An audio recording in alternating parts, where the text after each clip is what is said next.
Hey guys, what's up everyone? Welcome back to the channel. This is Shivam Dwivedi and you are watching Products Adda. दोस्तों आज हमारी video lecture number 43 but house property के video lecture number 3 जिसमें हम पढ़ेंगे आज gross annual value के बारे में।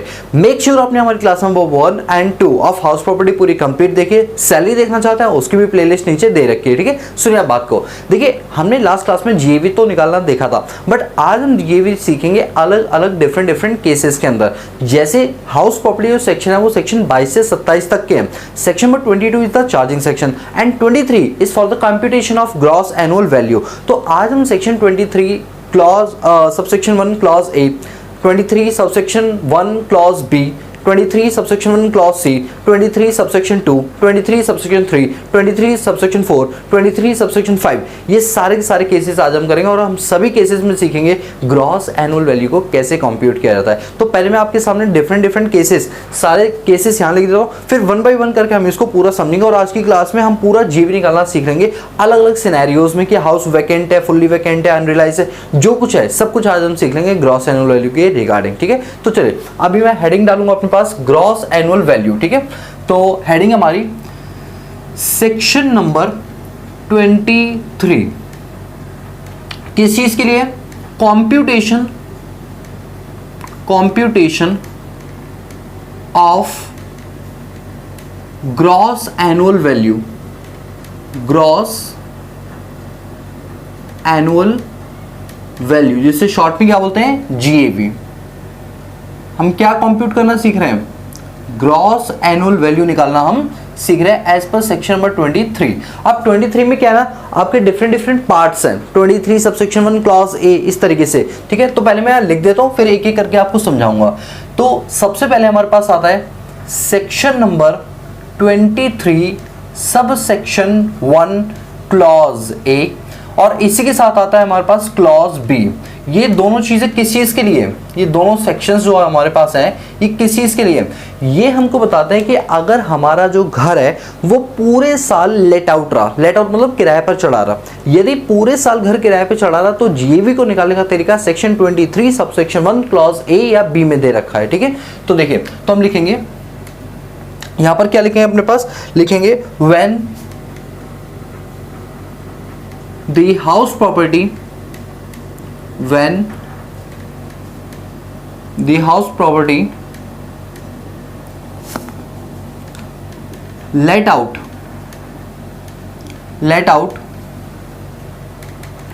throughout the year,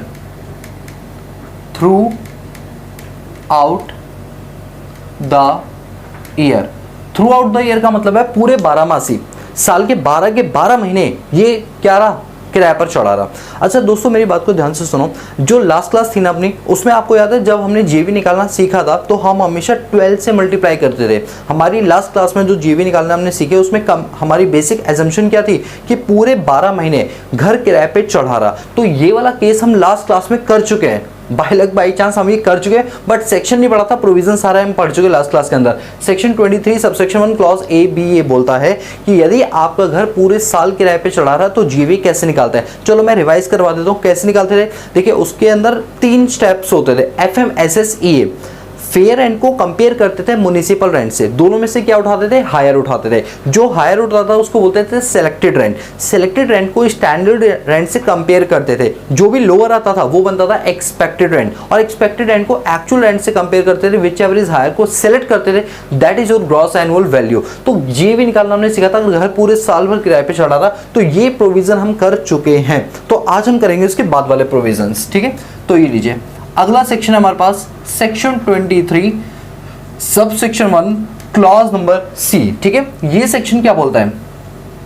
ये सेक्शन बोलता है when where let out property, where let out property is vacant for full year or part of the month। यानी कि अगर आपका घर खाली पड़ा हुआ है, या तो पूरे साल खाली पड़ा रहा, या वो कुछ महीने खाली रहा, कुछ महीने लेट आउट रहा, ठीक है, आप मेरी बात समझ रहे हैं। देखिए ऐसा जरूरी है क्या कि मेरा घर जो है वो पूरे 12 मास ही किराए पर चढ़ा रहे, नहीं। हो सकता है मैं अच्छे किराएदार की तलाश में मैंने 2-4 महीने ऐसे निकाल दिए हों और मुझे अच्छा किराएदार ना मिला हो, और जब मिला हो तो उस प्रीवियस ईयर में कुछ महीने ही किराए पर चढ़ पाया हो सकता है ना। तो उस केस में जीवी कैसे निकालते हैं ये मैं आपको सिखाऊंगा, यानी ये वाला जो केस है ना ये आज आपको सिखाऊंगा, ठीक है। तो करें एक बार सेक्शन 23 सबसेक्शन 1 क्लॉज सी। तो एक काम करते हैं, जितने केसेस है ना पहले मैं एक बार सारे लिख देता हूँ, फिर एक एक करके उस पर हम डिटेल डिस्कशन करेंगे, ठीक है। तो ये वाला पार्ट समझ आया। देखिए मैं फिर से रिपीट कर दूं, ये वाला पार्ट कहता है कि पूरे साल में अगर आपका घर कुछ महीने किराए पर चढ़ा कुछ महीने खाली रहा तो जीवी कैसे निकालते हैं वो हम इस वाले सेक्शन के थ्रू सीखेंगे, ठीक है। सीखेंगे, अभी एक बार लिस्ट बना दो फिर मैं आपको सिखाऊंगा, ठीक है। इसके बाद अगला सेक्शन हमारा क्या आता है, दैट इज सेक्शन नंबर 23 सब सेक्शन 2। 23 सब सेक्शन 2 ये क्या बताता है, ये कहता है in case of self occupied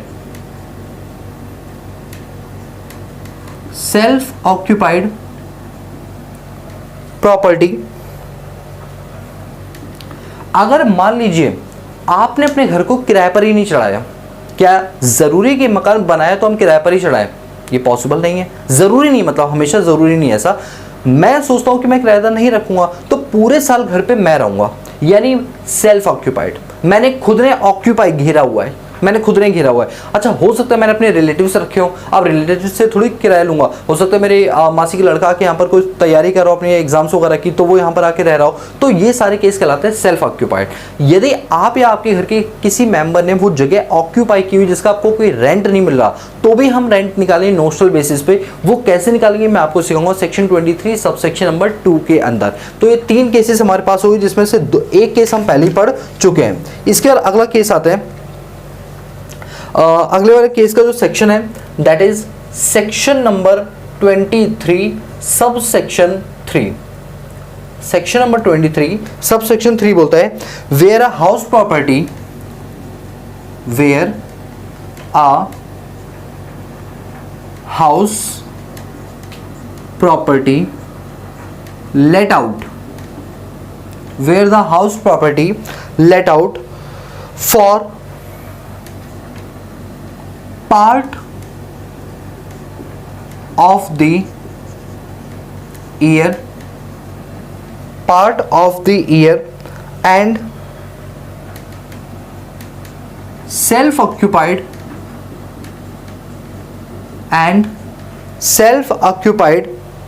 for part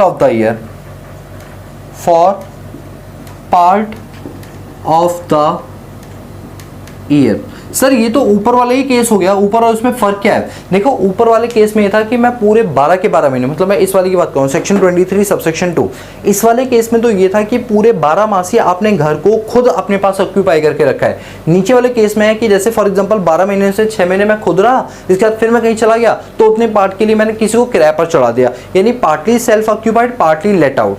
समझ आ रही बात? ऊपर वाले केस में सिर्फ क्या था, सेल्फ ऑक्यूपाइड, नीचे वाले केस में क्या है, partly let out partly self occupied, ठीक है, बोलो क्लियर है? चलिए इसके बाद अगला केस क्या बनता है हमारे पास, अगला केस बनेगा section 23 subsection 4।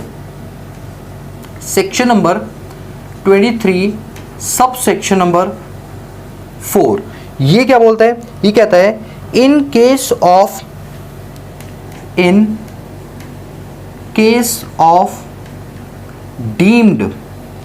Deemed to be let out, क्या बोलता है ये, कुछ ऐसे केस होते हैं जिसमें आप भले घर में खुद रह रहे हो बट हम फिर भी मान लेंगे ये घर किराए पर उठा हुआ है। ये कुछ डिफरेंट केसेस होते हैं, सब सीखेंगे, बस हेडिंग लिखते चलो अभी तो, ठीक है। इसके बाद हमारे पास आएगा अगला section that is section 23 subsection 5। Section 23 सब सेक्शन 5 ये सेक्शन क्या बोलता है, in case of house property is held as a stock in trade, कई बार आपने देखा होगा कि लोग प्रॉपर्टी को इसलिए खरीदते हैं ताकि वो उसे अच्छे रेट पर बेच पाएं। तो जितना उनके पास स्टॉक रखा हुआ है, that is stock in trade. किसका? हाउस प्रॉपर्टी का। बड़ी बड़ी बिल्डिंग्स का बिल्डर लोग स्टॉक रखते हैं, उस केस में जीवी कैसे निकालते हैं ये भी हम सीखेंगे। इसके बाद हमारे पास आता है अपने that is point number 7, but इसका भी कोई फिलहाल ऐसा सेक्शन नहीं है। वो केस क्या है, वैसे मैं वो अलग से लिखवा दूंगा। वो केस हमारा ये है कि मान लीजिए वो अनरियलाइज वाला केस आ गया कि वो रेंट देने ही नहीं आया, तो उस केस में जीवी कैसे निकालेंगे वो भी हम अलग से सीखेंगे। अभी हमारी मेन लिस्ट तैयार हो चुकी है, ये है हमारी मेन लिस्ट और ये हमारे सेक्शंस जो हमें करने हैं अपने पास, ठीक है। तो एक तो हो गया हमारे पास सेक्शन नंबर 23 सब सेक्शन 1A, सेक्शन 23 सब सेक्शन 1C, और एक हो गया हमारा सेक्शन 23 सबसेक्शन 2, एक हो गया सेक्शन 23 सबसेक्शन 3, एक हो गया सेक्शन 23 सबसेक्शन 4, एक हो गया सेक्शन 23 सबसेक्शन 5। ये सारे के सारे केसेस अब हम पढ़ने के लिए आ रहे हैं और अब हम सीखेंगे जीवी को कैसे निकाला जाता है। देखिए फर्स्ट वाला केस हम ऑलरेडी लास्ट क्लास में कर चुके हैं। सेकंड वाला केस देखिए, सेकंड वाला केस ये बोलता है कि अगर आपकी प्रॉपर्टी वैकेंट है, खाली रही है, तो उस केस में जीवी कैसे निकालेंगे, खाली वाले केस में जीवी कैसे निकालेंगे। तो एक काम करता हूं, पहले मैं यहाँ पर ना चार्ट ड्रॉ कर देता हूँ, फिर उसको समझाने के लिए मैं वहां पर एक एग्जांपल ले लूंगा। उस चीज को समझाने के लिए क्या ले लूंगा, वहां पर एक एग्जांपल ले लूंगा, ठीक है। चलो मैं समझाता हूँ इस चीज को। ये वाला जो केस है ना, ये वाला, इसका एग्जांपल ले रहा हूँ, इसका मैं फ्लो चार्ट बना रहा हूँ। तो फ्लो चार्ट यहाँ पे एक काम करते हैं, इसका फ्लो चार्ट ठीक है, बन जाएगा। देखो तो ये है सेक्शन 23 सब सेक्शन 1 क्लॉज नंबर C, हम इसकी बात करें। देखो क्या होता है कि हम अपने घर को कुछ समय के लिए वैकेंट रखते हैं, ठीक है। तो वैकेंसी केस में जब हम ग्रॉस एनुअल वैल्यू निकालते हैं, तो दोस्तों जो पहला स्टेप होता है FM, फेयर रेंट को म्युनिसिपल रेंट से पूरे 12 महीने के हिसाब से हम फेयर रेंट को म्युनिसिपल रेंट से क्या करते हैं, कंपेयर करते हैं, सेलेक्ट करते हैं हायर, उसको बोलते हैं सिलेक्टेड रेंट। फिर हम 12 महीने के सिलेक्टेड रेंट को 12 महीने के स्टैंडर्ड रेंट से क्या करते हैं, कंपेयर करते हैं, लोअर उठाते हैं, उसको बोलते हैं एक्सपेक्टेड रेंट। यानी यहाँ पर जो हमारा एक्सपेक्टेड रेंट है वहां तक बात आ चुकी है। कहा जाता है कि अगर आपका जो एक्सपेक्टेड रेंट है वो बड़ा है किससे, एक्चुअल रेंट ऑफ 12 मंथ। ये सब किसके केस में हम पढ़ रहे हैं, ये हम पढ़ रहे हैं 12 मंथ के केस में। यदि आपका घर जो है कुछ समय के लिए वैकेंट खाली बना रहा, तो उस केस में पहले आप 12 महीने का ईआर निकालो और 12 महीने का ही एक्चुअल रेंट निकालो। यदि आपका एक्सपेक्टेड रेंट बढ़ा आ रहा है, तो इस केस में जो गवर्नमेंट ने वैल्यू डिसाइड की है वही आपकी जीए बन जाएगी, यानी एक्सपेक्टेड रेंट ही आपका ग्रॉस एनुअल वैल्यू बन जाए। दोस्तों मैं जानता हूँ अभी समझ नहीं आएगा, सिर्फ लिख लो, अभी मैं क्वेश्चन कराऊंगा तब आपको ज्यादा क्लैरिटी पहुंचेगी, ठीक है। और दूसरा केस ये है कि अगर आपका एक्सपेक्टेड रेंट जो है वो छोटा है एक्चुअल रेंट से फॉर 12 मंथ, ये दोनों की दोनों हम कंपैरिजन 12 महीने के हिसाब से करेंगे। यदि 12 महीने का एक्सपेक्टेड रेंट छोटा है, 12 महीने का एक्चुअल रेंट बड़ा है, तो इस केस में जो हम जीएवी लेंगे वो असेसी जो बता रहे हैं वही वाला लेंगे, एक्चुअल रेंट, जिसके अंदर हम 12 महीने में से वैकेंट वाले मंथ को माइनस कर देंगे और जो आएगा that is your gross annual value. अब इस बात को समझाने के लिए मैं एक एग्जांपल लूंगा, तभी मुझे पता है आप लोगों को बिना एग्जांपल की चीजें क्लियर नहीं हो। आपको क्या, किसी को भी क्लियर नहीं होंगी, क्योंकि प्रैक्टिकल करके हम समझ पाते हैं, हम बच्चे नहीं जो रट के अंदाजा लगा लें, ठीक है। आओ चलो एक क्वेश्चन करवाता हूं मैं इसके ऊपर आपको। क्वेश्चन देखो सभी लोग, मान लो कि एक हमारे पास हाउस प्रॉपर्टी है जिसका फेयर रेंट मतलब मार्केट रेंट होता है, ठीक है। फेयर रेंट है 20,000 रुपीज पर मंथ, कितना, 20,000 रुपीज पर मंथ, और उसकी जो म्युनिसिपल वैल्यू है, म्युनिसिपल रेंट जो है वो है आपका फॉर एग्जांपल 40,000, कितना, 40,000 पर मंथ। और स्टैंडर्ड रेंट आपको दे रखा है that is 30,000 per month, 30,000 per month. और आपका जो एक्चुअल रेंट है that is rupees 70,000 per month, कितना, 70,000 पर मंथ। अब मैंने कहा कि इस वाले केस में हमारा घर वैकेंट बना रहा 3 मंथ्स तक, 3 महीने तक हमारा मकान खाली रहा। अब इस केस में जरा जीएवी निकालो। देखो जब भी वैकेंट वाला केस आएगा तो सेक्शन 23 सब सेक्शन 1 क्लॉज नंबर C लगेगा, यानी ये वाला केस याद रखना। जब भी कोई क्लाइंट आता है और आपसे हाउस प्रॉपर्टी इनकम पूछता है और केस बताता है मेरा घर खाली रहता है कुछ समय के लिए, तो उस केस में आप कैसे निकालोगे, क्या, जीएवी। तो देखिए अगर आपका घर जो है वो खाली रहता है फुल ईयर या पार्ट ऑफ द मंथ और बचे हुए टाइम के अंदर वो क्या होता है, लेट आउट होता है, तो उस केस में हम क्या करते हैं, उस केस में हम जीएवी ऐसे निकालते हैं। देखो सबसे पहले हम जीवी निकालें, जीवी के वो 3 स्टेप होते हैं, तो यहाँ पर क्या करेंगे हम स्टेप्स लगाएंगे अपने पास। चलो स्टेप्स लगाते हैं। तो स्टेप नंबर 1 क्या बोलता था? स्टेप नंबर 1 बोलता था कि आप फेयर रेंट को कंपेयर करो। अच्छा एक काम करूं, मैं कुछ स्टेप्स इधर उधर कर दूं, मतलब क्या कि हम मन में कर लेते हैं ना, क्यों इतना टाइम हम अपना खराब करें। फेयर रेंट और म्युनिसिपल रेंट में से क्या सेलेक्ट करते हैं? हायर। दोनों से क्या सेलेक्ट करते हैं? हायर। बताओ 20 और 40 में हायर क्या है? 40। तो जो 40 है वो क्या माना जाएगा? Expected rent. क्या माना जाएगा? Expected rent. Sorry selected rent. क्या मानेगा? Selected rent. अब हम सेलेक्टेड रेंट को कंपेयर करेंगे स्टैंडर्ड रेंट से। पहले बताओ दोनों से सेलेक्ट किया क्या? 40,000। अब 40 को 30 से कंपेयर करो, यानी सेलेक्टेड को स्टैंडर्ड से कंपेयर करो, क्या उठाते हैं? लोअर। तो लोअर कितना है? 40 है 30? सर 30,000 है, तो 30,000 आ गया हमारा एक्सपेक्टेड रेंट। यानी इस वाले केस के अंदर, केस नंबर 1 के अंदर हमारा जो एक्सपेक्टेड रेंट आ रहा है, एक्सपेक्टेड रेंट जो आ रहा है वो कितना आ रहा है बताओ? वो आ रहा है 30,000, 30,000 पर मंथ। इंटू 12 कर देंगे तो ये आपका आ जाएगा 3,60,000 रुपये। कितना? 3,60,000 रुपये। अब देखेंगे एक्चुअल रेंट। क्या देखेंगे? Actual rent. अभी मैंने आपको बोला था ना कि पहले आप 12-12 महीने के हिसाब से कंपेयर करो। सर कैसे करें? जब 3 महीने खाली था तो हमें रेंट तो सिर्फ 9 ही महीने का मिला होगा ना, तो एक्चुअल रेंट तो मल्टीप्लाई 9 से होना चाहिए। मैंने क्या बोला? अभी 12 से करो, पहले आप 12 से करो, ठीक है। अभी मानो फुल ईयर लेट आउट था, अगर 70,000 रुपए का एक्चुअल रेंट है, इंटू अगर हम 12 कर दें तो ये आपका रहेगा 8,40,000। कितना? 8,40,000। अब जरा केस देखो, आप यहां पर आओ, 12 महीने 12 महीने, ये बताओ कौन सा वाला केस है? फर्स्ट या सेकंड? सर फर्स्ट वाला लगा, क्योंकि सॉरी सेकंड वाला लग गया, क्योंकि इसमें एक्सपेक्टेड रेंट कम है और एक्चुअल रेंट क्या है? ज्यादा है। असेसी बोलता है कि सर देखो मेरा मकान 3 महीने खाली रहा, अब आप मेरे झूठ और सच को कैसे पकड़ोगे? तो सरकार ने कहा हम ऐसे पकड़ेंगे कि सरकार के हिसाब से उस घर की रेंटल इनकम कितनी है? 3,60,000। अब तुम बताओ तुमने किराए पर कितना चढ़ाया? हमने कहा भैया हमने तो 70,000 में चढ़ाया, और अगर पूरे साल चढ़ा रहता ना किराए पे तो किराया मिलता 8,40,000, यानी आपकी वैल्यू से भी ज्यादा। तो सरकार को लगा यार ये तो बंदा बिल्कुल जेन्युइन है, बिल्कुल सही बात कर रहा है। तो सरकार ने कहा इस केस में जीएवी तुम्हारा एक्चुअल रेंट बन जाएगा। ग्रॉस एनुअल वैल्यू क्या बनेगा? इस वाले केस के अंदर ग्रॉस एनुअल बनेगा एक्चुअल रेंट, और एक्चुअल रेंट जो भी होगा उसको मल्टीप्लाई करेंगे 12 महीने से, उसमें माइनस कर देंगे वैकेंट वाला महीना, जितने महीने वो वैकेंट रहा वो माइनस कर देंगे, क्योंकि जब उस महीने का रेंट नहीं मिला तो हम अपनी इनकम क्यों माने उस महीने की? बात समझ रहे हो? तो बताइए एक्चुअल रेंट कितना है? 70,000 इंटू में 12। अब 12 महीने में से माइनस करेंगे, 3 महीने वैकेंट रहा, तो यानी सिर्फ 9 महीने की कैलकुलेशन आएगी, यानी जीएवी आ गया 6,30,000 रुपये। ये आप कह सकते हो एक एक्सेप्शन है जिसमें हमने हायर लोअर नहीं उठाए, बल्कि बस चेक किया कि एसएससी झूठ बोल रहा है सच बोल रहा है। सर आपने कैसे पकड़ा एसएससी सही बोल रहा है? देखो मैंने ऐसे पकड़ा कि एसएससी अगर ये घर वैकेंसी पर ना होता तो बताइए 12 महीने के हिसाब से रेंट कितना था? 8,40, जबकि सरकार को कितना लग रहा था? 3,60 आएगा। इसका मतलब एसएससी सही बोल रहा है। अब एसएससी अगर सच बोल रहा है तो इसका मतलब जो वैकेंट है वो बात भी सही होगी इसकी, तो 3 महीने माइनस करने का मौका दे दो। तो 70,000 इंटू में 12 माइनस 3 यानी 9, तो ये आ गया 6,30,000 रुपये।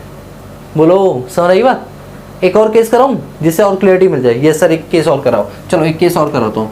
ये था आपका केस नंबर एक तरह से 1, ठीक है। अब कराता हूँ केस नंबर 2, इससे और ज़्यादा क्लियरिटी मिलेगी। मान लो फेयर रेंट है आपका 20,000, म्युनिसिपल रेंट है 50,000, स्टैंडर्ड रेंट है 40,000। अच्छा आगे पर मंथ भी लिख देता हूँ, ये लीजिए पर मंथ, और आपका एक्चुअल रेंट है 30,000, और घर खाली रहा 4 महीने। घर कितना खाली रहा? 4 महीने। अब इस केस में आपको क्या निकालना है? जीवी, क्योंकि घर खाली था 4 महीने, तो इसका मतलब जो सेक्शन लगे that is section 23 subsection 1 clause number C लगेगा इसके अंदर, ठीक है। तो चलो करते हैं। तो फर्स्ट वाले केस का आंसर ये रहा, सेकंड वाला केस यहां कर देते हैं लोग। सेकंड वाला केस देखना सभी लोग। तो पहले एक काम करते हैं, एक्सपेक्टेड रेंट निकाल लें। कितना एक्सपेक्टेड रेंट? तो एक्सपेक्टेड रेंट निकालते हैं पहले। एक्सपेक्टेड रेंट, चलो स्टेप नंबर 1 प्लीज सभी लोग बताओ। स्टेप नंबर 1 क्या था? एफएम, फेयर रेंट को म्युनिसिपल रेंट से कंपेयर करते हैं। तो फेयर और म्युनिसिपल रेंट को कंपेयर करो, 20 और 50 को कंपेयर करो, whichever is higher. Higher कितना बताओ? 50,000। हायर कितना है? 50,000। तो 50,000 सेलेक्ट कर लेंगे, तो 50,000 को बोलेंगे सिलेक्टेड रेंट। 50,000 को क्या बोलेंगे? Selected rent. फिर हम सिलेक्टेड रेंट को कंपेयर करेंगे स्टैंडर्ड रेंट से। स्टैंडर्ड रेंट कितना है? 40। क्या सेलेक्ट करेंगे? लोअर। तो लोअर को क्या बोलेंगे एक्सपेक्टेड रेंट, जो कि कितना आएगा 40, क्योंकि 50 और 40 में लोअर क्या है 40,000, तो हमारा एक्सपेक्टेड रेंट आ गया 40,000। हमारा एक्सपेक्टेड रेंट आ गया 40,000 रुपये, यानी पूरे साल का आ गया 4,80,000 रुपये। ठीक है, कितना आ गया 4,80,000 रुपये। अब हम निकालेंगे एक्चुअल रेंट, हम निकालेंगे एक्चुअल रेंट, वो भी पूरे 12 महीने का। अरे नहीं सर 12 महीने का मत निकालो ना, 4 महीने तो वो खाली रहा। मैंने क्या बोला, पहले 12 महीने का निकालो ताकि हम कंपेयर कर पाए, झूठ और सच का पता लगा पाए। ठीक है, तो पहले हम पूरे 12 महीने का निकालेंगे। तो एक्चुअल रेंट कितना था 30,000, एक्चुअल रेंट कितना था 30,000, 30,000 इंटू में 12, ये आपका आएगा 3,60,000। कितना 3,60,000। सरकार ने कहा देखो भाई शिवम ऐसा है कि 12 महीने के हिसाब से हमारी उम्मीद के हिसाब से तुम्हारे घर की कीमत थी, रेंटल वैल्यू थी 4,80,000 रुपये, जबकि तुमने 12 महीने के हिसाब से वैल्यू कितनी निकाली 360। तुम तो वैल्यू कम निकाल के बैठे हो, इसका मतलब तुम झूठ बोल रहे हो, इसका मतलब तुम झूठ बोल रहे हो। जब तुम यहीं पर झूठ बोल रहे हो, तुम्हारे मकान की कीमत 480 है, तुम्हें उससे ज़्यादा बतानी चाहिए या उतनी बतानी चाहिए, तुम तो उससे कम बता रहे हो, 360 बता रहे हो, इसका मतलब तुम झूठ बोल रहे हो। इसलिए तुम्हारा एक्चुअल रेंट हम जीएवी नहीं लेंगे। पहले वाले केस में तो देखो जीएवी एक्चुअल रेंट ले लिया था ना, 12 महीने से माइनस भी करवा दिया था। इस बार ऐसा नहीं होगा, इस बार जो हमारी वैल्यू है हम उसी को जीएवी मानेंगे। तो देखिए जब आपका एक्सपेक्टेड रेंट बड़ा होता है एक्चुअल रेंट से, जब आपका एक्सपेक्टेड रेंट बड़ा होता है, देखिए एक्सपेक्टेड रेंट बड़ा है और एक्चुअल रेंट कम है, तो इस केस में जीएवी लेंगे एक्सपेक्टेड रेंट, वो भी पूरे 12 महीने का, वो भी पूरे 12 महीने का। तो यहां पर हमारा ग्रॉस एनुअल वैल्यू आ जाएगा एक्सपेक्टेड रेंट, वो भी पूरे 12 महीने का। इट मींस 40,000 इंटू में 12, 4,80,000 रुपए। This is our gross annual value, this is our gross annual value. बताइए समझ आया? यहां तक कोई डाउट हो तो प्लीज पूछो, मुझे लगता है यहां तक कोई डाउट आपका होना नहीं चाहिए। ठीक है, अब एक केस और बनाऊं, एक केस और बना दे? यस सर बिल्कुल बना दो। चलो एक केस और बना देते हैं जो कि आप लोग करके दिखाएंगे। ठीक है, एक केस और, ये लो थर्ड केस। थर्ड केस में मैंने किया ये 40, 50, 60 और 40, और 5 महीने घर हमारा क्या रहा वैकेंट रहा। ठीक है, 5 महीने हमारा घर क्या रहा वैकेंट रहा। ठीक है, इस केस का आंसर आप मुझे देंगे। और मुझे पता है कमेंट ज्यादा लोग करते ही नहीं। कमेंट में एक स्टूडेंट हमारी मार्गी पटेल करके, वो बहुत अच्छा कमेंट करती है, हर क्वेश्चन का आंसर आता है, हर क्वेश्चन का रिप्लाई आता है। हो सकता है और भी स्टूडेंट्स का आता हो, बट मेरी नोटिस में भी वही रह रही है। तो मार्गी पटेल ऑल द बेस्ट, बहुत बढ़िया जा रही हो आप। ठीक है, चलिए तो इतना समझ आया। इसका आंसर आप लोग देंगे। वीडियो को पॉज करिए अभी, कभी बाद में मत रखो, अभी कभी वीडियो पॉज करो यार, हद से ज़्यादा 1 मिनट लगेगा, वैसे कैलकुलेट करो तो 10 सेकंड ही लगेगा। बता दो एक बार कमेंट करके, कम से कम तुम्हारी अच्छी प्रैक्टिस तो रहेगी और पंक्चुअलिटी के साथ चलो, तुम्हें भी अच्छा फील होगा कि हाँ डेडिकेटेड होकर वीडियो देख रहे हैं तो मजा आ रहा है और हम अच्छे से पार्टिसिपेट भी कर रहे हैं। ठीक है, तो बताइए यहाँ तक का केस समझ आया? ये सर हमें यहाँ तक का केस बिल्कुल समझ में आ गया। ठीक है, तो अब हमारे पास ये फर्स्ट वाला केस लास्ट क्लास में हो चुका था, सेकंड वाला केस अभी हमने कर लिया अपने पास। ठीक है, तो ये वाला जो हमारा सेक्शन था मैं यहाँ लिख भी देता हूँ। यहाँ जो सेक्शन यूज करेंगे that is section 23 subsection 1 clause number C use करेंगे। ठीक है, चलो अब आते हैं सेक्शन 23 subsection 2, in case of self occupied property. In case of self occupied property. ठीक है, अब सुनो मेरी बात। सेल्फ ऑक्यूपाइड प्रॉपर्टी के केस में क्या होगा कि जब आपका घर आप खुद इस्तेमाल कर रहे हो, किराए पर नहीं चढ़ा रहे, तो क्या आपका कोई ग्रॉस एनुअल वैल्यू आएगा? जरा बताना। जब आप घर को खुद इस्तेमाल कर रहे हो तो क्या आपका ग्रॉस एनुअल वैल्यू आएगा? सर इस केस में तो आपका जो जीवी है वो नील आएगा। जीवी क्या आएगा? नील आएगा। सर क्यों आएगा नील? अरे जब तुमने किराए पर ही नहीं चढ़ाया, तुम खुद उस मकान में रह रहे हो तो किराया आया, जब किराया नहीं आया तो जीवी क्या रहेगा? नील आ जाएगा। अच्छा, क्या आपने जो अपने घर का म्युनिसिपल टैक्स पे किया है क्या वो आप माइनस कर सकते हो? Answer is no. सर क्यों? अगर हम खुद भी रह रहे हैं तो म्युनिसिपल टैक्स तो फिर भी दिया है हमने। दोस्तों सरकार कहती है देखो जब तुम्हारी कोई इनकम होती है ना, तुम कुछ कमा के सरकार को दे रहे हो टैक्स, तो सरकार तुम्हारे साथ तुम्हारे खर्चों को भी माइनस करने का मौका देती है। अभी तुम सेल्फ ऑक्यूपाइड हो, कुछ कमा के तो नहीं दे रहे ना सरकार को, तो तुम्हारी जेबी नहीं लाए, तो म्युनिसिपल टैक्स की डिडक्शन हम तुम्हें क्यों दें? नहीं देंगे। ये भी क्या रहेगा? नील आ जाएगा। ये भी क्या आएगा? नील। कोई भी डिडक्शन आपको नहीं दी जाएगी। इसके बाद जब जेवी नील आया तो म्युनिसिपल टैक्स भी नील आया और फिर आपका एनईवी भी क्या रहेगा? नील आ जाएगा। नेट एनुअल वैल्यू भी क्या आ जाएगी, नील आ जाएगी। लेकिन दोस्तों याद रहे ये सारी कैलकुलेशन सिर्फ 2 घर तक के लिए अलाउ है, only for 2 house properties, only for 2 house properties. 2 घर अगर आपके हैं तो आप 2 घर को ये बोल सकते हो मैं दोनों घर में रहता हूं, कुछ महीने यहां कुछ महीने वहां। बट यदि आपके पास घर 2 से ज्यादा हैं तो उसमें 2 को छोड़ के बाकी सबको deem to be let out मानना पड़ेगा। And rest all DLO, deem to be let out. Sir ये क्या होता है deem to be let out? Deem मतलब होता है माना जाएगा, लेट आउट मतलब किराए पर। हम मान लेंगे कि वो बचे हुए जो घर है वो किराए पर उठे। मैं एक एग्जांपल देता हूं, मान लो मेरे 5 घर हैं, मैं सरकार को कहता हूं सर सरकार मैं 5 घरों में ना खुद रहता हूं। सरकार कहती है एक टाइम में 5 घरों में कैसे? मैं कहता हूं सरकार TDS MWO जनवरी के महीने उधर रहता हूं, सैटरडे संडे मैं इस वाले घर में रहता हूं, ऐसे करके पूरे साल में 5 घरों में बटा रहता हूं। सरकार कहे सुनो जो तुम सोच रहे हो हम वैसे हैं नहीं, ठीक है, हम वैसे हैं नहीं, सुनो तुम 2 घर में तो रह सकते हो, ये तो हम भी मान लेते हैं। पहले तो ये 1 घर हुआ करता था, अब पिछले 2-3 साल पहले अमेंडमेंट आई तो 2 घर कर दिया गया। 2 घर तक तो अलाउ है कि तुम 2 घर को सेल्फ ऑक्यूपाइड बना सकते हो। बाकी जो 3 घर तुम्हारे बचे ना 5 में से, वो 3 घर को हम मानेंगे कि वो किराए पर उठे। सर अगर मान लो रियलिटी में वो किराए पर नहीं उठे तो भी मानेंगे? Yes, deem to be let out माने। तो सर जी भी उसमें आएगा? यस आएगा, क्योंकि हमें एक्सपेक्टेड रेंट वगैरह तो सरकार अपने आप ही निकाल देती है ना। एक्चुअल रेंट 0 होगा तो क्या होगा? इस केस में deem to be let out के केस में जो रेस्ट है तो इसके केस में जीएवी क्या बनेगा? एक्सपेक्टेड रेंट को जीएवी मान लेंगे, जो सरकार के हिसाब से जो एक्सपेक्ट किया हुआ रेंट है वही क्या बन जाएगा? आपका ग्रॉस एनुअल वैल्यू बन जाएगा deem to be let out के केस में। तो यहां से एमसीक्यू का एक क्वेश्चन आपके एग्जाम में आ सकता है जिसको आपको अच्छे से करना है। वो क्या कि अगर किसी एसएससी के पास 2 से ज्यादा घर हैं तो 2 घरों तक को तो वो सेल्फ ऑक्यूपाइड बना सकता है, बट 2 के ऊपर जितने भी घर हैं वो deem to be let out मानने पड़ेंगे। ठीक है, तो ये था आपका section 23 subsection 2 that is self occupied वाला केस। इसके बाद हमारा अगला केस आता है section 23 subsection 3 where a house property let out for a part of the year and self occupied at part of the year. इस केस में हम क्या करेंगे? अपने पास देखिए अभी हमारा घर जो है ना वो लेट आउट भी है, सेल्फ ऑक्यूपाइड भी है।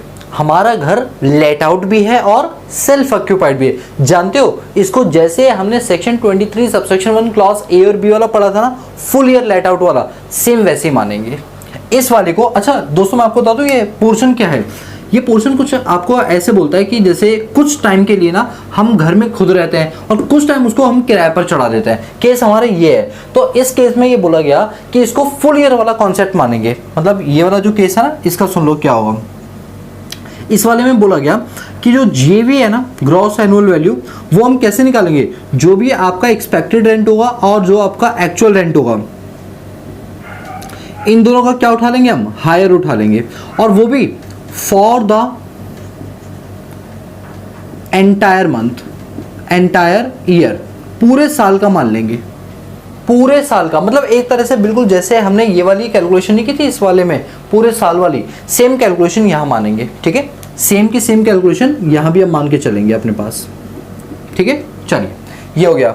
अगला केस है in case of deem to be let out. Section 23 subsection 1 बोलता है deem to be let out वाला केस। मैंने भी आपको बताया deem to be let out का मतलब क्या होता है कि वो अगर आपने कोई प्रॉपर्टी सेल्फ ऑक्यूपाइड की है, ये वाला केस, अगर आपके पास कोई प्रॉपर्टी सेल्फ ऑक्यूपाइड है लेकिन वो 2 से ज्यादा है, 2 से ज्यादा है, तो बची हुई प्रॉपर्टी को मान लिया जाएगा कि वो भी किराए पर उठी हुई है, मान लिया जाएगा वो भी किराए पर उठी, deem to be let out मान लिया जाएगा। और deem to be let out के केस में, अच्छा मैं लिख भी देता हूं, इस वाले केस के अंदर क्या होगा? Excess of 2 house property is deemed to be let out. मान लिया जाएगा कि 2 घर से ज्यादा जो तीसरा वाला घर है वो तीसरा वाला घर आपका deem to be let out है, और उसके केस में आपका ग्रॉस एनुअल वैल्यू माना जाएगा एक्सपेक्टेड रेंट। सर इसमें gross annual value expected rent क्यों मानी जा रही है? एक्चुअल रेंट के साथ कंपेयर क्यों नहीं कर रहे? क्योंकि हमने deem to be let out माना है ना, एक्चुअल रेंट तो आ ही नहीं रहा ना इस केस में। हमने माना, मतलब गवर्नमेंट ने माना है कि ये घर किराए पे होना चाहिए, वरना मैं तो अपने सभी घरों को किराए पे चढ़ा के बोल दूँ ये तो सेल्फ ऑक्यूपाइड है, मैं सब में रहता हूँ, तो बताओ गवर्नमेंट को टैक्सी चोरी करने का मौका मिलेगा? सॉरी, असेसी टैक्सी चोरी नहीं कर रहा, हाँ सर कर रहा है, अगर वो सभी घरों को सेल्फ ऑक्यूपाइड बना देगा। इसीलिए सरकार ने बोला सेल्फ ऑक्यूपाइड हम सिर्फ 2 घरों को मानेंगे, और बाकी अगर रियलिटी में भी सेल्फ ऑक्यूपाइड है, खाली पड़े हैं, फिर भी हम उन्हें किराया वाला मान लेंगे, डीम टू लेट आउट। इसीलिए कहता है जो हाउस प्रॉपर्टी इनकम है ना, वो नोशनल बेस पर चार्ज होती है, एक्चुअल बेस पे नहीं। मतलब आपके एक्चुअली में हाउस प्रॉपर्टी से कितनी इनकम है, जरूरी वही अमाउंट आपका निकले, कुछ और भी निकल सकता है, ठीक है, इसीलिए नोशनल बेस पर चार्ज होती है। तो 2 घर से ज्यादा जो घर होंगे उनको डीम टू लेट आउट मान के उनको हम टैक्स कर देंगे, और जीबी मानेंगे एक्सपेक्टेड रेंट को। एक्चुअल रेंट इसमें कुछ है नहीं जो हम इसमें कंपेयर करें, ठीक है। इसके बाद अपने पास आता है in case of house property is held as a stock in trade. ये सबसे इंपॉर्टेंट पॉइंट है। अच्छा, वैसे इंपॉर्टेंट नहीं, बट ये है कि जनरली स्टूडेंट ने इस वाले पॉइंट को समझ नहीं पाते तो वो इसे छोड़ देते हैं, बट हम इसको पूरे डिटेल में समझेंगे। पॉइंट समझो, section 23 subsection 5 in case of house property is held in stock in trade. जैसे जो बड़े बड़े बिल्डर लोग होते हैं, ये लोग क्या करते हैं, अपनी पूरी एक बड़ी सी बिल्डिंग बना के खड़ी कर लेते हैं। अब जब तक इनको जो इन्होंने रेट सोचा हुआ है दिमाग में, उस रेट का ग्राहक नहीं मिल जाता, ये तब तक प्रॉपर्टी को होल्ड करके रखते हैं, ये तब तक प्रॉपर्टी को होल्ड करके रखते हैं, किराए पे भी नहीं चढ़ाते कहीं गंदा ना हो जाए, होल्ड करके रखते हैं। यानी एक ऐसी हाउस प्रॉपर्टी जो हाउस प्रॉपर्टी तो है, बट उसको हमने किराए पर नहीं चढ़ाया, उसको हमने as a stock in trade रखा हो। तो भाई स्टॉक इन ट्रेड भी रखने की ना एक लिमिट होती है। ऐसा नहीं कि आप 10 सालों से स्टॉक इन ट्रेड रखे हुए हो और बोलो हमारा घर तो खाली है और रियलिटी में तुमने किराए पर चढ़ाया हो, ऐसा नहीं होना चाहिए। तो यहाँ पर सरकार के बहुत ही स्ट्रिक्ट रूल है। यहाँ पर गवर्नमेंट ने क्या बोला, in case of house properties held as a stock in trade, सरकार ने कहा देखिए ऐसा है कि जब तुम्हारा हाउस प्रॉपर्टी बनकर रेडी हो जाए ना, जब तुम्हारी हाउस प्रॉपर्टी बनकर रेडी हो जाए और तुम्हें आर्किटेक्ट से कंप्लीशन सर्टिफिकेट मिल जाए कि तुम्हारा मकान बनकर तैयार हो गया है इस तारीख को, तो उस वाले फाइनेंशियल ईयर के एंड से, उस वाले फाइनेंशियल ईयर के एंड से 2 साल तक हम इसको स्टॉक इन ट्रेड मानेंगे। 2 सालों तक उसका जेवी हम निल लेंगे, 2 सालों तक हम उसका जेवी निल लेंगे। बट अगर वो 2 साल के बाद भी नहीं बेच पाई तो उसके इसमें हम उसको deem to be let out मान के टैक्स कर देंगे। अब बात को समझे मैं क्या समझाना चाह रहा हूं, मैं दोबारा रिपीट करता हूं। यदि एक प्रॉपर्टी डीलर ने एक प्रॉपर्टी कंस्ट्रक्ट करवाई और वो ढूंढ रहा है एक अच्छे ग्राहक को, तब तक के लिए उसकी प्रॉपर्टी खाली बनी रहेगी। अब क्योंकि वो खाली बनी रहेगी तो उसका जेवी एनएवी सब कुछ क्या आएगा, निल आएगा, जेवी एनएवी वगैरह सब क्या आएगा, निल आएगा। गवर्नमेंट ने कहा ठीक है, निल कब तक लेते रहोगे, 2 साल तक। कब तक, 2 साल तक, जो स्टार्ट होंगे from the end of financial year in which completion certificate is received from your architect. मैं एक एग्जांपल देता हूं, एग्जाम्पल सुन लो जरा ध्यान से। एग्जाम्पल कुछ ऐसा है कि मान लीजिए 1 अगस्त 2024 को मैं हूं एक प्रॉपर्टी डीलर वाला, और 1 अगस्त 2024 को एक मल्टी स्टोरेज बिल्डिंग बनकर तैयार हो गई। मैं ग्राहक ढूंढा हूं कि पर फ्लोर के हिसाब से 5-5 करोड़ का फ्लोर बेचूंगा। अब मुझे मार्केट में ग्राहक नहीं मिल रहे 5-5 करोड़ वाले, बट मुझे पता है आज नहीं तो कल वो मिल ही जाएंगे, थोड़ा वेट कर लेते हैं।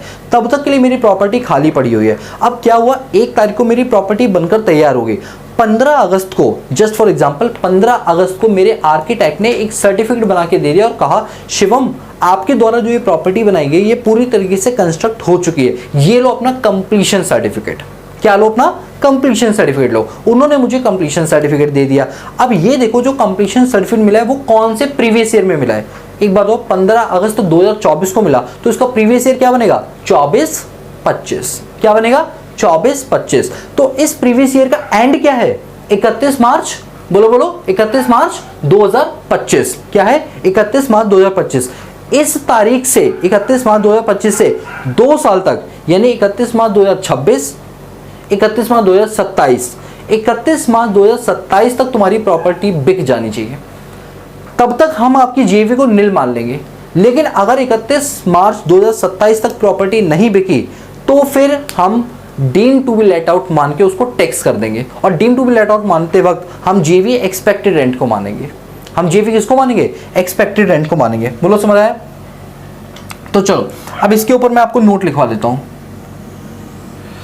इस वाले केस के ऊपर भी नोट लिखवा देता हूं। चलो नोट को ध्यान से देखेंगे। नोट कुछ हमारे ये है कि कौन सा था ये, स्टॉक इन ट्रेड वाला है ना। स्टॉक इन ट्रेड को आप रख सकते हो। तो स्टॉक इन ट्रेड आप कब तक रख सकते हो बताओ। तो स्टॉक इन ट्रेड हम रख सकते हैं अपने पास कब तक, अप टू द 2 ईयर, कितने साल, 2 साल, ठीक है। तो हम लिखेंगे in this case gross annual value of such property, gross annual value of such properties is nil. क्या मानेंगे, नील मानेंगे। This benefit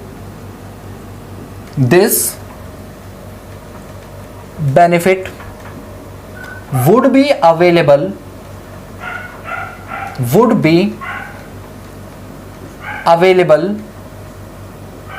for the period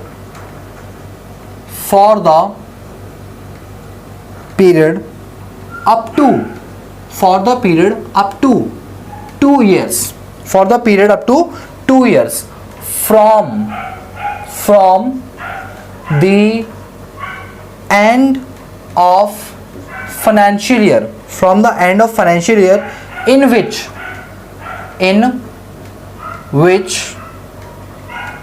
certificate of completion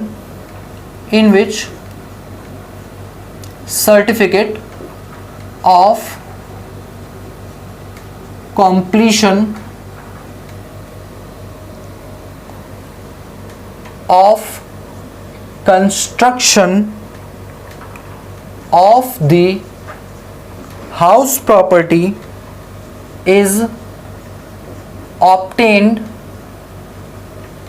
from the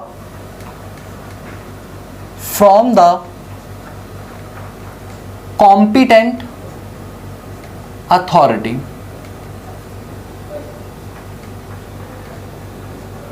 बताओ, समझ आया? जो चीज मैंने आपको बोली थी वही चीज मैंने यहां लिखवाई है। क्लियर है? तो देखिए, अगर हम बात करें हमारे पास in case of house property is held as stock in trade, अगर कोई प्रॉपर्टी हमारे पास as a stock in trade है तो जिस तारीख को कंप्लीशन सर्टिफिकेट मिला उस प्रीवियस ईयर के एंड से 2 साल तक आपकी जेवी नील मानेंगे, वरना उसके बाद हम उसको deem to be let out मान लेंगे और उस केस में हम जेवी मानेंगे एक्सपेक्टेड रेंट को। बोलो, ये वाला पॉइंट क्लियर है?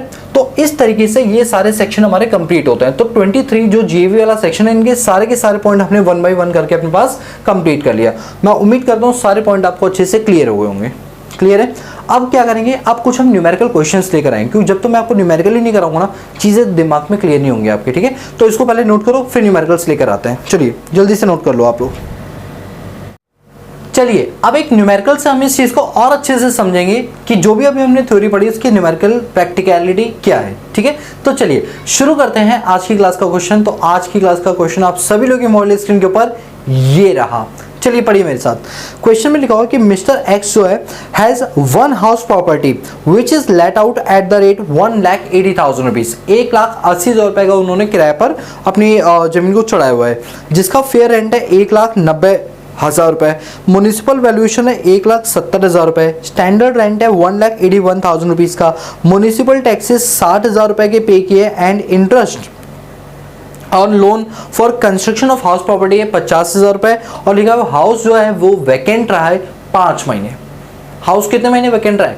5 मंथ्स वैकेंट रहा है। और आपसे पूछा गया है कि आप निकाल के दिखाइए compute income under the head of house property for the assessment year 24-25। वैसे इनकम टैक्स बोला गया बट आप हाउस प्रॉपर्टी निकालेंगे, ठीक है? तो चलिए स्टार्ट करते हैं।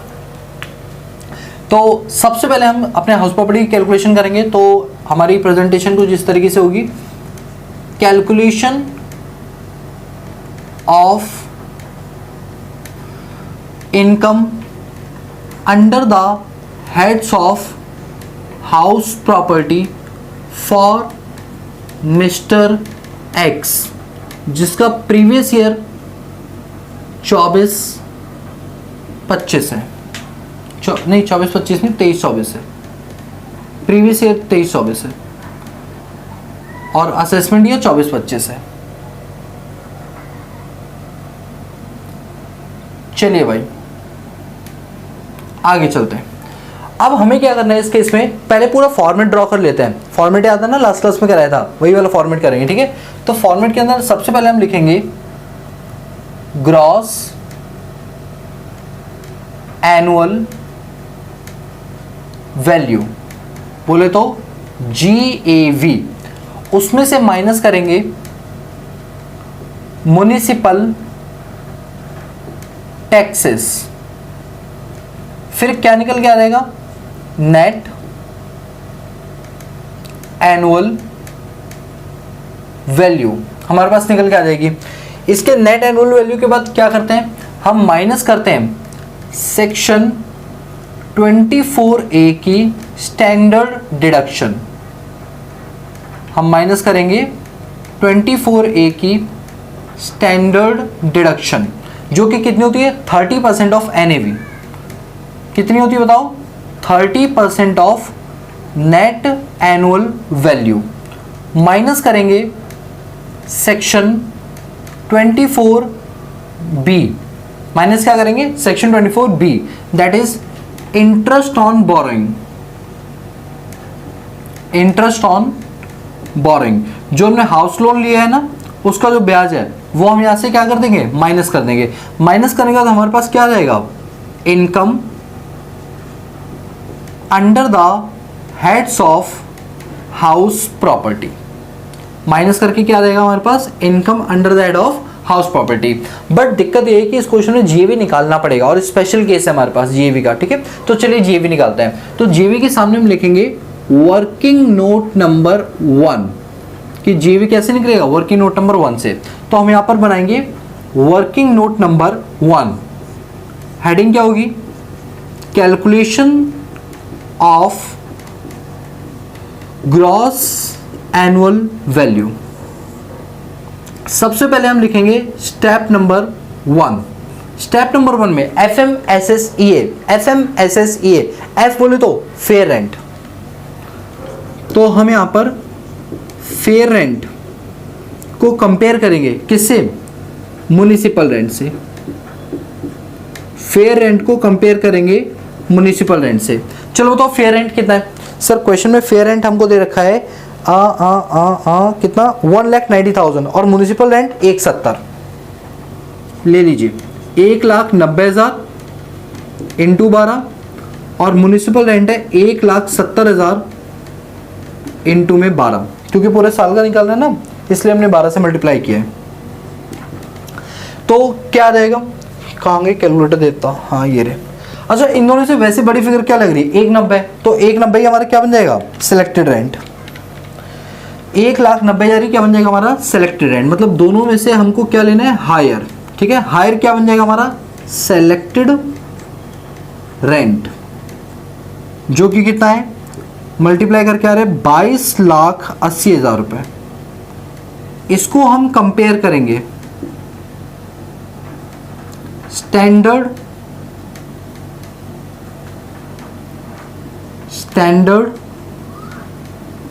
रेंट के साथ। स्टैंडर्ड रेंट मतलब जो रेंट कंट्रोल एक्ट के हिसाब से है। तो क्वेश्चन के अंदर आपको स्टैंडर्ड रेंट दे रखा है, दैट इज रुपीज 1,81,000, 1,81,000 इंटू में 12 कर दो, 1,81,000 इंटू में 12, दिस इज 21,72,000। दोनों में से उठा लो लोअर, दोनों में से क्या उठाएंगे, लोअर। लोअर कितना है, इसको क्या बोलेंगे, एक्सपेक्टेड रेंट, मतलब सरकार के हिसाब से आपके घर की वैल्यू कितनी है पूरे साल की, 21,72,000 रुपए। कितनी है, 21,72,000 रुपए। अब हम इसे किससे कंपेयर करेंगे, हम इसे कंपेयर करेंगे एक्चुअल रेंट से, हम इसे कंपेयर करेंगे एक्चुअल रेंट से। बट यहाँ पर एक्चुअल रेंट क्या लेंगे, पूरे 12 मासी, जबकि 5 महीने वैकेंट था, फिर भी मैं यहाँ पर पूरे 12 से करूँ, मैंने पहले बताया था ना पहले 12 से करते हैं। तो बताइए एक्चुअल रेंट कितना है, सर एक्चुअल रेंट जो है वो है 1,80,000 रुपये, 1,80,000 into 12, 180 into 12, this is rupees 21,60,000, 21,60,000।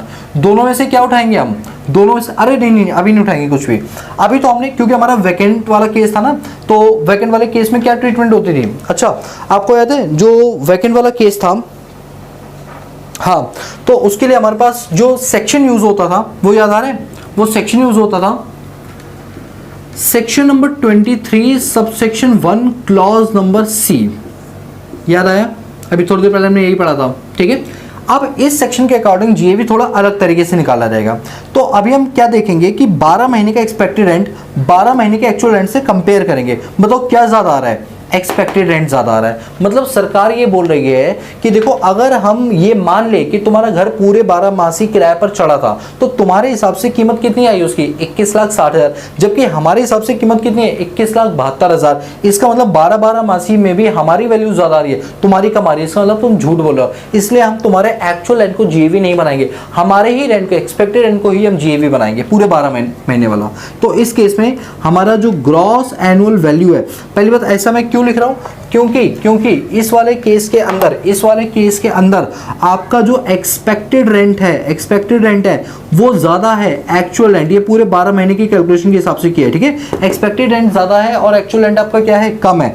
इस वजह से हम लेंगे ग्रॉस एनुअल वैल्यू, किसको?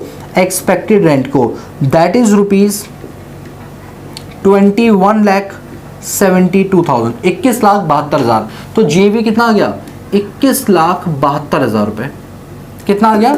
21,72,000 रुपए। बताओ ये कॉन्सेप्ट समझ आया? इसी वजह से क्वेश्चन कराना पड़ा मुझे, ताकि मैं आपको प्रैक्टिकली समझा पाऊं, ठीक है। तो अगर सर मान लो कि एक्चुअल रेंट जो है सर वो हमारा ज्यादा होता 12 महीने का, तो क्या होता? तो मैं जीएवी लेता एक्चुअल रेंट को। अब वो भी 12 महीने का नहीं, उसमें से वैकेंट वाले पीरियड को माइनस कर देता, ठीक है। चलो अब बताओ म्युनिसिपल टैक्स कितना है? कहाँ गया क्वेश्चन? हाँ, क्वेश्चन में दे रखा है म्युनिसिपल टैक्स पेड ₹60,000। लीजिए 60,000 रुपये का म्युनिसिपल टैक्स हम पे कर चुके हैं, तो ये कितना आ जाएगा? तो ये आपका रहेगा 21,12,000, ठीक है।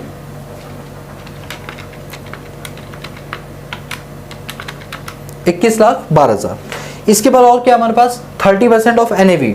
तो 21,12,000 का 30% 6,33,600 माइनस कर देंगे। और इंटरेस्ट ऑन बोरिंग दे रखा है क्वेश्चन में, यस 50,000 माइनस कर देंगे।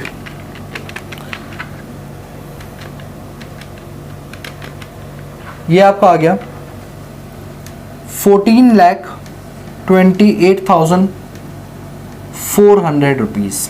This is our income under the heads of house property. ये हमारा क्या आ गया? Income under the head of house property निकल के आ गया। बताओ ये वाला केस क्लियर है आपका? आई होप इससे आपको जो अंडरस्टैंडिंग है वो ज़्यादा अच्छी हो गई होगी, चीज़ें समझ में आपको ज़्यादा आ रही होंगी। बोलिए, कोई डाउट यहाँ तक? पक्का कोई प्रॉब्लम तो नहीं है, ठीक है। तो यही मुझे केस समझाना था कि इस वाले केस के अंदर एक्चुअल रेंट जो भी हमारा ज़्यादा आ रहा है कम आ रहा है, उसमें कैसे क्या कंपटीशन करेंगे, ठीक है। चलो तो मैं साइड हो रहा हूँ, आप पहले क्वेश्चन को नोट कर लो, फिर आगे चलते हैं। चलिए अब बात करते हैं अपने अगले टॉपिक की, जिसका नाम है अनरियलाइज्ड रेंट। पहले ये बताओ क्वेश्चन क्लियर हो गया ना? क्वेश्चन में तो कोई डाउट नहीं है ना, ठीक है। चलो तो सेक्शन 23 वाली जो सीरीज थी हमारी वो कंप्लीट हो गई है। अभी क्या है ना, सेक्शन 23 सब सेक्शन 1 का एक्सप्लेनेशन वो यहाँ पे दे रखा है, ठीक है। एक्सप्लेनेशन वाला पार्ट दे रखा है, दैट इज अनरियलाइज्ड रेंट। तो पहले हम टॉपिक को समझते हैं, अनरियलाइज्ड रेंट क्या होता है। वैसे मैंने क्लास नंबर 1 में समझाया भी था, बट एक बार दोबारा समझाता हूँ। हो सकता है कोई स्टूडेंट डायरेक्टली जंप करके यहाँ पर आ गया इस वीडियो पे, तो उसको क्लियर नहीं होगा अगर मैंने समझाया नहीं तो, ठीक है। तो पहले मैं समझा देता हूँ। देखिए क्या होता है, जस्ट इमेजिन करोगे तो आपको ना ज़्यादा चीज़ें क्लियर अच्छे से होंगी, ठीक है। इमेजिन करो आप एक मकान मालिक हो, आपके 4 फ्लोर है, 4th फ्लोर पे आपने किसी गैंगस्टर को अपना मकान किराए पर दे दिया, ये सोचकर इंसान बहुत अच्छा है, ठीक है, भला इंसान है, ठीक है, और आपने उस गैंगस्टर को मकान अपना दे दिया। अब क्या होता है कि उस गैंगस्टर ने, मतलब आपको तो अभी पता नहीं है, अभी तो आपको लग रहा है नॉर्मल इंसान है, तो आपने उसको एडवांस रेंट का बोला और उसने कहा कि हाँ मैं एडवांस रेंट आजकल में दे दूंगा। करते करते उसने पूरा 1 महीना निकाल दिया और एडवांस तो दिया ही नहीं। अब आप गए हो गुस्से में, ठीक है, आपको लग रहा है यार इसने अभी तक रेंट नहीं दिया, एडवांस तो दूर, अब तो आफ्टर भी नहीं दे रहा है ये, तो 2 महीने तक आपने वेट किया, अभी तक आपको क्या है, रेंट रिसीव नहीं हुआ है। तो अब क्या हुआ कि मैं, फॉर एग्जाम्पल मैं ही हूँ, मैं नीचे से पंप होकर गया, मेरे घर वालों ने कहा कि आज ना तू उसको सुना कर आ कि अभी तक 1.5 महीना हो चुका है, रेंट नहीं दिया, एडवांस दूर किया था, आफ्टर भी नहीं दिया ये वो। तो मैं पंप होकर गया, मैं कहा अब तो देखो आज कोई एक ही बचेगा। मैं ऊपर गया 4th फ्लोर पे और मैं धड़ धड़ गेट खटखटाने लगा, और गेट से जैसे गैंगस्टर ने एंट्री मारी, ठीक है, वो नहा धो के तौलिया लपेट के यूं खड़ा था। इमेजिन करो दोस्तों आप, ठीक है, तो वो तौलिया लपेटे नहा धो के खड़ा था, जस्ट कपड़े पहनने वाला था, और वो यूं खड़ा है और कह रहा है क्या हो गया, मैंने कहा किराया, बोले अंदर आ जा। ठीक है, उसने मुझे अंदर बुलाया। अंदर क्या किया, उसने सोफे पे बुलाया, बोले चाय लोगे कॉफ़ी? मैंने कहा किराया, मैं किराया लूँगा। तो उसने क्या किया, अपने तौलिए में से यूँ निकाला और यूँ कट्टा ला के सामने रख दिया और बोलो क्या बोल रहे थे? मैंने कहा कुछ नहीं, बस ये पूछने आया था कि हालचाल सब बढ़िया है, भाभी जी वगैरह सब बढ़िया है, कोई दिक्कत वाली बात तो नहीं है, कोई मकान में पानी सीलन कुछ दिक्कत तो नहीं है? तो उसने नहीं कोई दिक्कत नहीं है। मैं कहा ठीक है, ओके, राम राम, और नीचे उतर आया। अब नीचे घर वाले पूछ रहे क्या बात हुई, क्या बात हुई, पैसे दिए, पैसे दिए? मैं क्या बोलूँ? मैं कहूँगा नहीं बेचारा की अभी मुसीबत चल रही है, जॉब आप छूट गई है, बोल रहा मैं अगले महीने दे दूंगा, इस महीने भी नहीं दे पाऊंगा। तो चलो घर वालों को मैंने मना लिया। अब घर वालों ने फिर मुझे चढ़ाया अगले महीने कि भाई दोबारा मांग क्या रहा, 2-2.5 महीने हो चुके अब, अब दोबारा जा। अब मैं फिर पंप होकर गया। अब की बार मैं गया, मैंने किराया जैसे बोला किराया, उसने तुरंत 2 कट्टे ला के रख दिए। मैंने कहा बस हालचाल पूछने आया था हर महीने कि आप भाई हो मेरे यार, ऐसे कैसे हालचाल नहीं पूछूंगा, फर्ज बनता है मेरा। और ये सुनकर वो कट्टे देखते ही हवा टाइट हो जाती है और मैं किराए का पूछता ही नहीं हूँ। हुआ ये करते करते भाई साहब, फिर मैंने अपने घर वालों को बताया ऐसे मैं जब भी जाता हूँ वो कट्टा लगता है, बड़ा ही गैंगस्टर टाइप का इंसान है, सुनने में आया ये तो 2-4 मर्डर करके बैठा हुआ है। अब सोचो क्या मेरी हिम्मत पड़ेगी उससे रेंट मांगने की? नहीं पड़ेगी। अब क्या हुआ कि मैंने वेट किया कि भाई हो सकता है आज नहीं तो कल ये रेंट दे दे। अब वो इंसान रेंट देने को राजी नहीं, 1 साल इंतज़ार किया, लेकिन इंतज़ार की भी एक घड़ी और एक सीमा होती है। मैंने जब अपनी ITR फाइल की तो उस ITR में अब मैं ये चाहता हूँ कि मेरी ग्रॉस एनुअल वैल्यू नील हो जाए, क्योंकि साल के 12 महीने में उस इंसान ने 12 महीने में 12 सेकेंड 12 दिन का भी रेंट नहीं दिया मुझे। मैं जब जब जाता हूँ रेंट लेने वो देता ही नहीं है। आपको क्या लगता है CBDT central board of direct tax इस अमाउंट के लिए JV नील करवा देगी? इस वाले इवेंट के लिए क्या JV नील मानी जाएगी?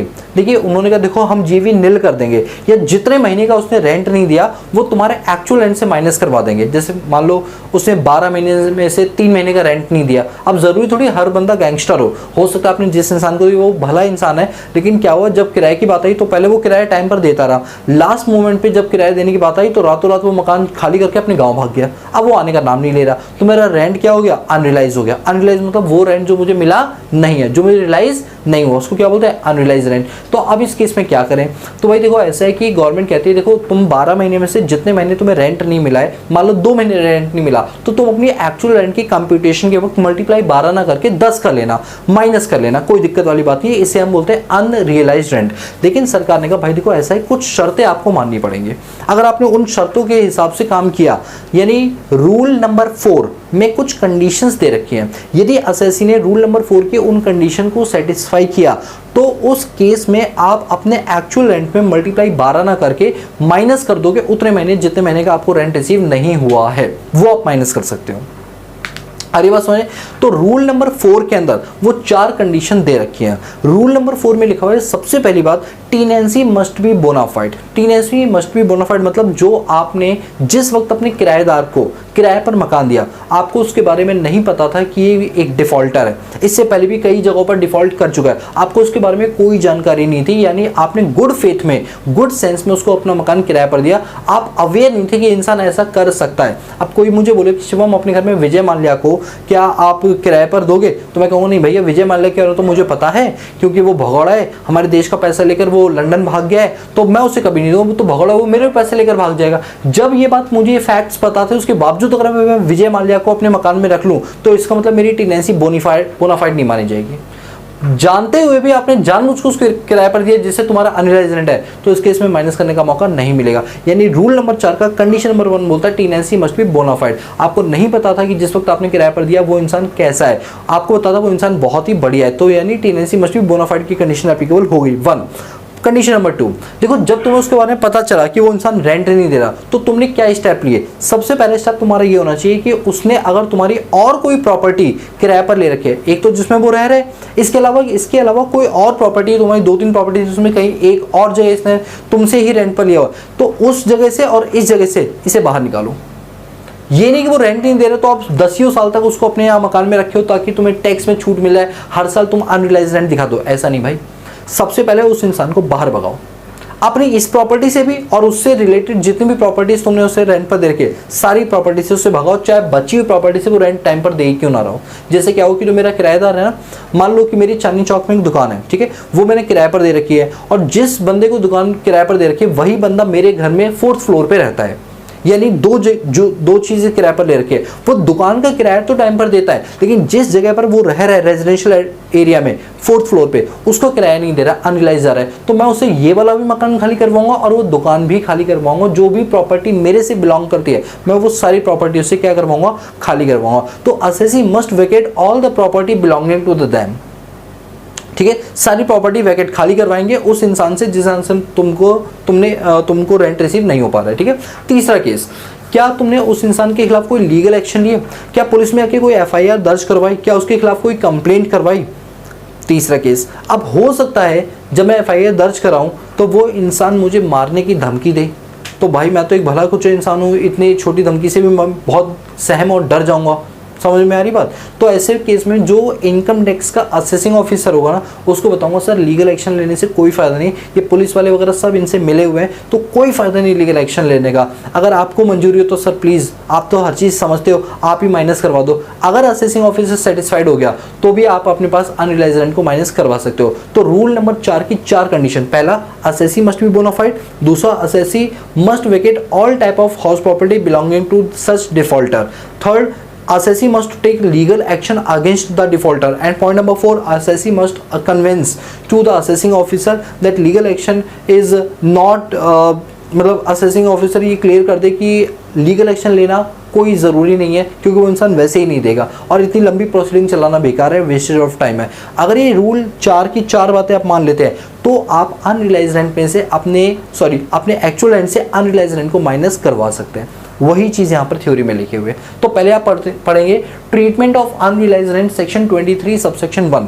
ट्रीटमेंट कैसे करेंगे, क्या है, it means those rent which is irrecoverable and is consider to be lost.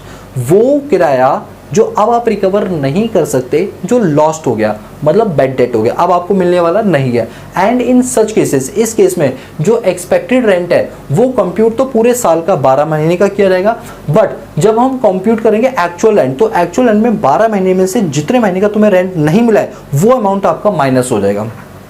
And while computing actual rent such unrealised rent shall be excluded, जो अनरियलाइज्ड रेंट है उसको हम एक्सक्लूड कर देंगे। जेवी शैल बी, और फिर उन दोनों का जो भी हायर होगा उसको हम जेवी बना देंगे। किन दोनों का हायर, एक्सपेक्टेड रेंट का और एक्चुअल रेंट का। ये यूआर लिख दिया गलती से, ये एआर होगा। एक्चुअल रेंट का और एक्सपेक्टेड रेंट का जो भी दोनों से हायर होगा वो हम लेंगे, बट एक्चुअल रेंट जो होगा वो 12 महीने माइनस अनरियलाइज्ड रेंट वाला होगा। लेकिन ये तभी होगा जब असेसी फॉलो करेगा सारी कंडीशन जो रूल नंबर 4 में लिखी है। पहला, टेनेंसी इज बोनाफाइड, जेन्युइन होनी चाहिए tenancy. The assessee must remove such defaulter from your all house properties, जितनी भी हाउस प्रॉपर्टी उन सभी से उसको हटा दो। The assessee has taken a legal steps for the recovery of rent, assessee ने लीगल स्टेप्स लिए हो ताकि उससे वसूला जा सके रेंट। और ये नहीं तो असेसिंग ऑफिसर को आप सेटिस्फाइड करवा दो प्रोसीडिंग यूजलेस है, हमने इसीलिए नहीं किया, आप तो समझते हो बात को। अगर 3 कंडीशन या चारों कंडीशन सेटिस्फाइड हो जाती हैं तो उस केस में आपको क्या मिल जाता है, क्या मिल जाएगा, अनरियलाइज्ड रेंट को माइनस करने का मौका मिल जाएगा। बोलो क्लियर हुआ अनरियलाइज्ड रेंट का कॉन्सेप्ट। इसके लिए मैं एक एग्जांपल कराऊंगा, आपको और ज्यादा क्लियर हो जाएगा। ठीक है, चलो एग्जांपल देखो। तो एग्जांपल है मिस्टर एक्स, एग्जांपल है Mister X let out house property to Mister X at the rate 70,000 per month. Mister X ने अपनी हाउस प्रॉपर्टी को लेट आउट, किराए पर चढ़ाया, वो भी कितने रुपए के हिसाब से, 70,000 रुपए प्रति माह के हिसाब से। ठीक है, 70,000, जिसकी म्युनिसिपल वैल्यू जो है वो है 80,000 रुपए पर मंथ। उसका स्टैंडर्ड रेंट जो है वो है 90,000 रुपए पर मंथ, और जो एक्चुअल रेंट है वो है 80,000 रुपए पर मंथ। एक्चुअल रेंट कितना है, 80,000 रुपए पर मंथ। और क्या दे रखा है, और आपको दे रखा है कि इंटरेस्ट ऑन लोन, उस घर को जो आपने लोन पर लिया उसका जो ब्याज है वो है 70,000 रुपए पर एनम। ठीक है, और म्युनिसिपल टैक्सेस जो है वो आपके हैं eight the rate 10% per annum. Municipal tax कितना है, 10% पर एनम के हिसाब से है। तो आपको क्या करना है इस केस में, आपको निकाल के दिखाना है क्या, income under the heads of house property. तो यहां पर पूरा लिखेंगे यू आर रिक्वायर्ड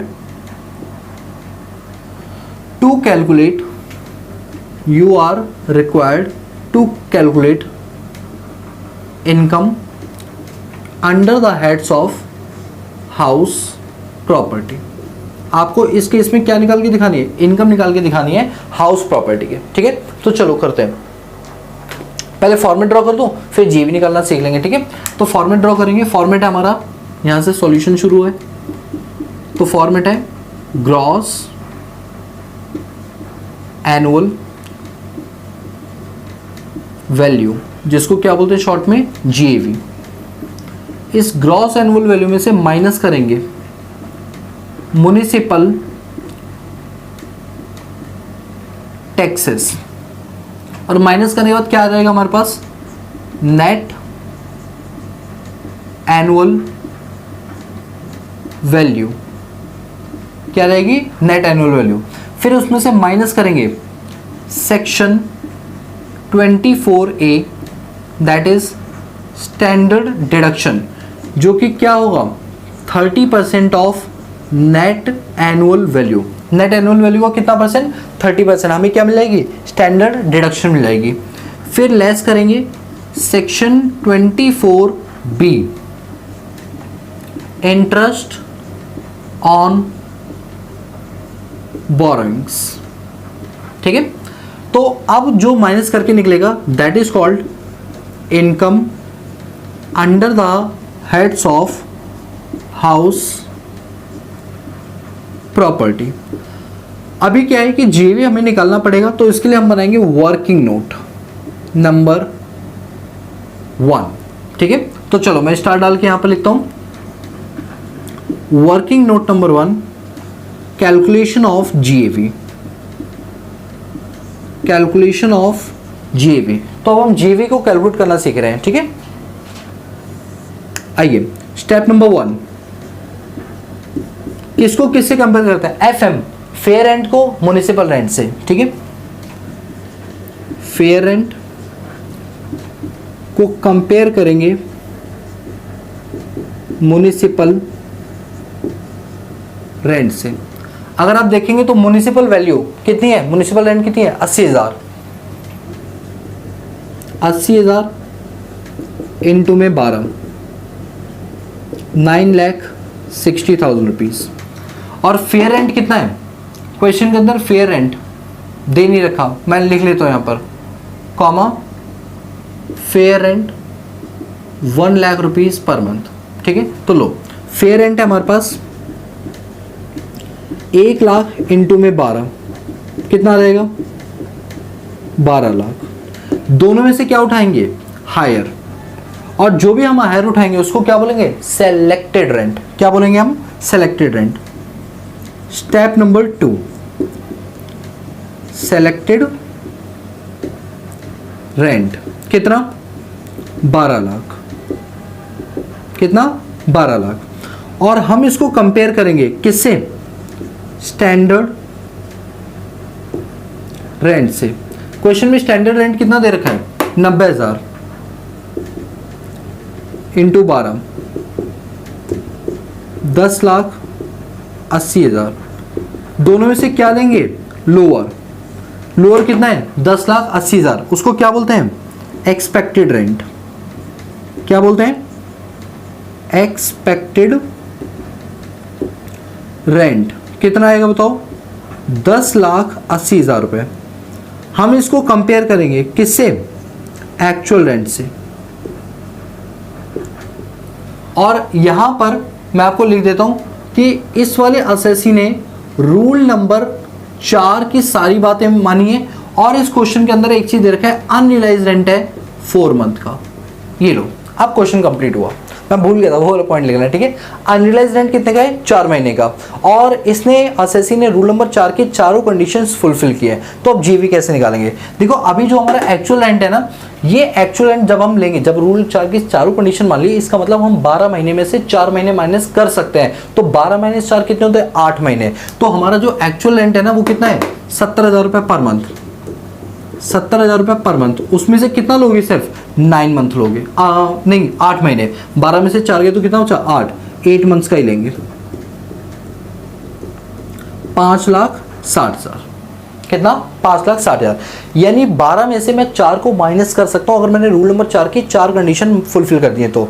अब दोनों में से हायर सेलेक्ट करो, दोनों में से हायर कितना है? 10,80,000 रुपये। तो यही हमारा बन जाएगा gross annual value, that is 10,80,000 rupees. अब हम यहाँ पर लिख देंगे 10,80,000 रुपये हमारा ग्रॉस एनुअल वैल्यू। तो बताइए अगर अनरियलाइज रेंट का केस आएगा तो जी भी निकालना आपको आ गया, कोई दिक्कत तो नहीं, सिंपल सा स्टेप है, रूल 4 की चारों कंडीशन फुलफिल के। तो 12 महीने में से आप एक्चुअल रेंट वाला जो 12 महीने उसमें से माइनस कर देना जितने महीने का रेंट रियलाइज नहीं हुआ है, ठीक है। चलो अब म्युनिसिपल टैक्स कितना है? क्वेश्चन में बोला म्युनिसिपल टैक्स 10% है। दोस्तों ऐसा पहला क्वेश्चन करा रहा हूँ जिसमें म्युनिसिपल टैक्स परसेंटेज में दे रखा है, अदरवाइज पर मंथ के हिसाब से या एनुअल के हिसाब से गिवन होता था। जब भी म्युनिसिपल टैक्स आपका पर मतलब एट द रेट के हिसाब से दे रखा हो तो वो म्युनिसिपल वैल्यू का निकाला जाता है। किसका? म्युनिसिपल वैल्यू का। क्वेश्चन में म्युनिसिपल वैल्यू कितनी है? 80,000 रुपये। कितनी है? 80,000 रुपये प्रति माह, ठीक है। तो पूरे साल की कितनी हुई? सर पूरे साल की हुई 9,60,000। तो 9,60,000 का 10% कितना हुआ? 96,000। कितना? 96,000। यह आपका आ गया म्युनिसिपल टैक्स। हमने किसका लिया बताओ? 10% ऑफ रुपीज 9,60,000। और ये क्या थी? 9,60,000 म्युनिसिपल वैल्यू थी, ठीक है। उसमें से हम माइनस कर देंगे। चलिए 10,80,000 में से 96,000 माइनस करेंगे, दिस इज 9,84,000।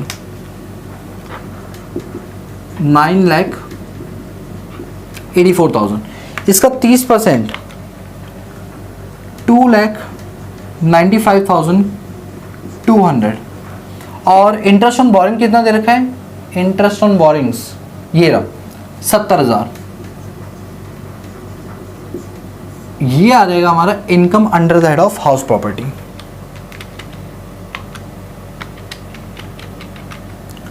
$6,18,800। 6,18,800 ये हमारा क्या आ गया? Income under the head of house property. और मैं उम्मीद करता हूं कि आपको पूरे का पूरा निकालना आ गया। किस केस में? अनरियलाइज्ड रेंट के केस में। तो ये पूरा टॉपिक हमारा कंप्लीट होता है, ठीक है। और बाकी अगर आपको हैंड रिटन नोट्स चाहिए, मैंने आपको तरीका बताया हुआ है सभी चैप्टरों को, जो भी हमने पीछे कराया जो ये है, इन सबके हैंड रिटन नोट्स आपको प्रोडक्ट्स अड्डा जो हमारा चैनल है, कौन सा? टेलीग्राम पे, उस पर मिल जाएंगे, ठीक है। और इसके अलावा हमारी अपनी मोबाइल एप्लीकेशन है, वहाँ पर हमारे कुछ पेड कोर्सेज हैं, आप चाहे तो उनको देख सकते हैं, ठीक है। So guys that's all about this video lecture series. So guys if you like the video give a big thumbs up and subscribe the channel, press the bell icon so that you notify all the time when I post new video on this YouTube channel. बाकी मिलते हैं next class में, तब तक के लिए peace out.